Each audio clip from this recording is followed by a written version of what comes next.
আগত কেনেকুৱা ফল লাগিছে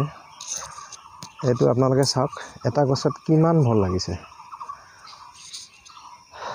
চাওক আৰু এটা হাইব্ৰিড জাত হয় হাইব্ৰিড আসলতে হাইব্ৰিড জাতবিলাক ভাল মানে ফলৰ কাৰণে বহুত ফল লাগে আপোনালোকে চাওক ফল কিমানকে ফল লাগিছে আপোনালোকে নিশ্চয় চাই বুজিব পাৰিছে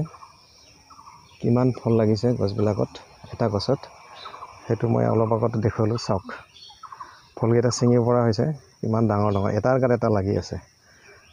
মোটামুটি ইয়াত হিচাপ কৰিলে 5টা 6টা 7টা 8টা 9টা 10টা 11টা 12টা ফল লাগিছে এই ওচৰে পাজৰে আৰুতো দূৰত আছে এইবিলাক আছে ইফালে গতিকে আপোনালোকে চাওক মই কৈছোঁ সেইটো হ'ল বাৰিষাৰ দিনত কৰিব পৰা ভোলৰ জাত বা ভেৰাইটি এইটো হ'ল মই ভেৰাইটিটো কৈ দিছোঁ ৱেষ্টেজ ইণ্টাৰনেশ্যনেল কোম্পানীৰ এইটো দীপিকা 495 F1 ভেৰাইটি বহুত ফল লাগে মই ইয়াৰ আগতেও কৰিছিলোঁ কিন্তু মই তেতিয়া ভিডিঅ' কৰা নাছিলোঁ এইবাৰ কৰিলোঁ আপোনালোকে চাওক কিমান ভাল লাগিছে এইটো ছিঙিব পৰা হৈছে অহাকালি মই ছিঙিম মোটামুটি আশা কৰোঁ ইয়াতে মোটামুটি 30ৰ পৰা 40 কেজি ফল হ'ব লাগে মই এদিন পিছে ছিঙো গতিকে মই কেনেকৈ খেতি কৰিছোঁ এই ফল বা জিকাৰ সেইবিলাক মই পিছত আলোচনা কৰিম কি সাৰ প্ৰয়োগ কৰিছোঁ কেনেকৈ কৰিছোঁ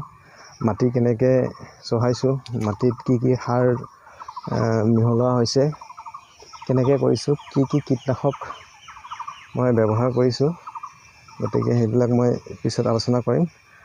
আজি মাত্ৰ আপোনালোকক মই ফলবিলাক কেনেকৈ লাগিছে গছত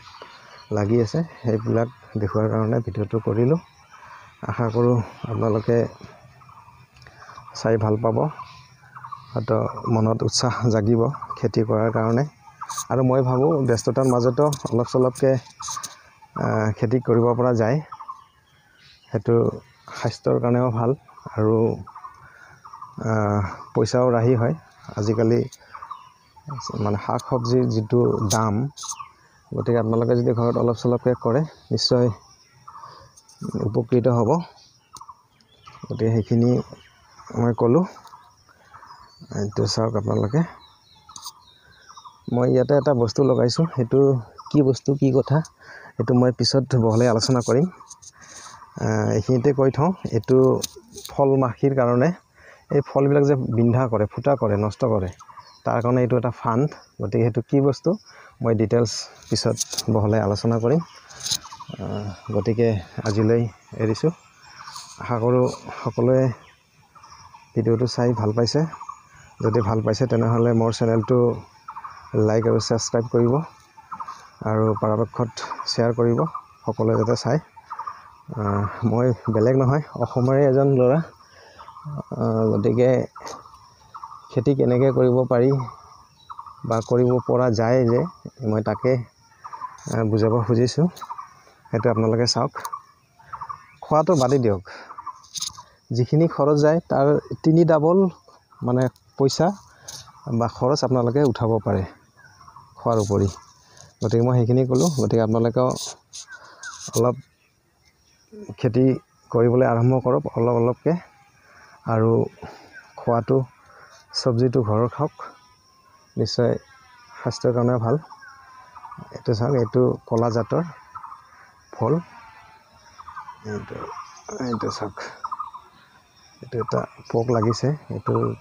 কেনেকৈ খেদিব পৰা যায় সেইটো মই পিছত আলোচনা কৰিম